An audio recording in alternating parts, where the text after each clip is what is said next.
একটি ব্যর্থতা কি সত্যি পুরো ক্যারিয়ার শেষ করে দিতে পারে? জ্যোতিকার ক্ষেত্রেও হয়েছিল এমনই এক অন্ধকার সময়। বলিউডে সুযোগ হারিয়ে তিনি প্রায় হারিয়ে যাচ্ছিলেন সিনেমা জগৎ থেকে, কিন্তু দক্ষিণী সিনেমা তাকে নতুনভাবে চিনে নেয় এবং বদলে দেয় ভাগ্য। সেই ব্যর্থ নায়িকা কিভাবে হয়ে উঠলেন সুপারস্টার, রহস্য এখনো পুরোপুরি উন্মোচিত নয়। পরবর্তী অধ্যায়ে লুকিয়ে আছে তার আসল বিস্ময়। কি ঘটবে সামনে আরো? একটি সময় মনে হয়েছিল বলিউড হয়তো শেষ হয়ে যাবে তার স্বপ্নের অধ্যায়। প্রথম ছবির ব্যর্থতার পর দরজা প্রায় বন্ধ, আর সেই বন্ধ দরজার শব্দই যেন তার ভবিষ্যৎ নির্ধারণ করে দিয়েছিল। কিন্তু কেউ তখন কল্পনাও করেনি এই একই মানুষই একদিন দক্ষিণী সিনেমার সবচেয়ে শক্তিশালী নারী তারকাদের একজন হয়ে উঠবেন।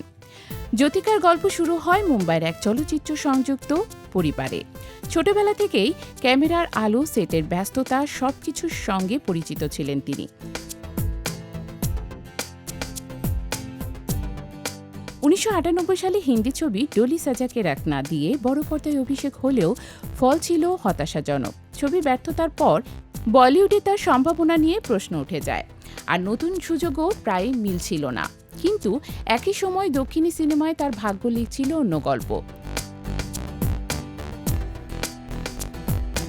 প্রথম দিকে তামিল ছবিও সফল হয়নি, তবুও নির্মাতারা তাকে শুধু ফ্লপ নায়িকা হিসেবে দেখেননি। তারা দেখেছিলেন একজন অভিনেত্রীকে যার চোখে ছিল সম্ভাবনা আর অভিনয় ছিল সত্যতা। এই বিশ্বাসই ধীরে ধীরে বদলে দেয় পুরো চিত্রটা। এরপরই শুরু হয় এক নতুন যাত্রা। ভাষা না জানা, সংস্কৃতির পার্থক্য, সব বাধা পেরিয়ে তিনি নিজেকে গড়ে তোলেন দক্ষিণী ইন্ডাস্ট্রির উপযোগী করে। ডাবিং থেকে শুরু করে ভাষা শেখা, প্রতিটি ধাপে ছিল কঠিন সংগ্রাম, কিন্তু সেই সংগ্রামেই তাকে অন্যদের থেকে আলাদা করে তোলে। 2000 দশকে জ্যোতিকা হয়ে ওঠেন তামিল সিনেমার অন্যতম জনপ্রিয় মুখ। শুধু রোমান্টিক নায়িকা নয়, তিনি হয়ে ওঠেন চরিত্র নির্ভর অভিনয়ের প্রতীক।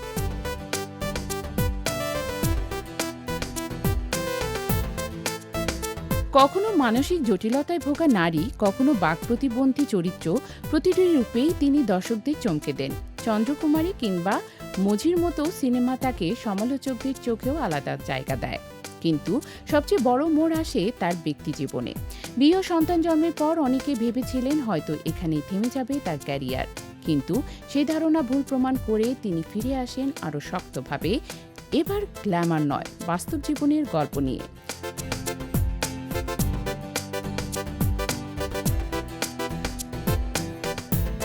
36 ভায়াধিনিলে, রাজচেচি ও পনমাগল ভান্দাল, এই ছবিগুলোতে তিনি মধ্যবয়সী নারীর সংগ্রাম, আত্মসম্মান আর লড়াইকে পর্দায় জীবন্ত করে তোলেন।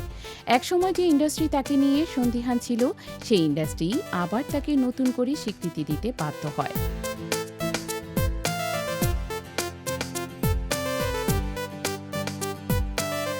আজ তিনি শুধু একজন অভিনেত্রী নন, বরং এক পরিবর্তনের প্রতীক। ওটিটি প্ল্যাটফর্মেও তার উপস্থিতি নতুন প্রজন্মকে আকৃষ্ট করেছে। ডাব্বা কাটেল এর পর সামনে আসছে আরও বড় প্রজেক্ট, যেখানে তার চরিত্র ঘিরে রয়েছে নতুন কৌতূহল। কিন্তু সবচেয়ে বড় প্রশ্ন এখনও রয়ে গেছে, যে যাত্রা একসময় প্রায় থেমে গিয়েছিল, সেই যাত্রার পরবর্তী অধ্যায় কি আরও বড় কোনো বিষয় নিয়ে অপেক্ষা করছে?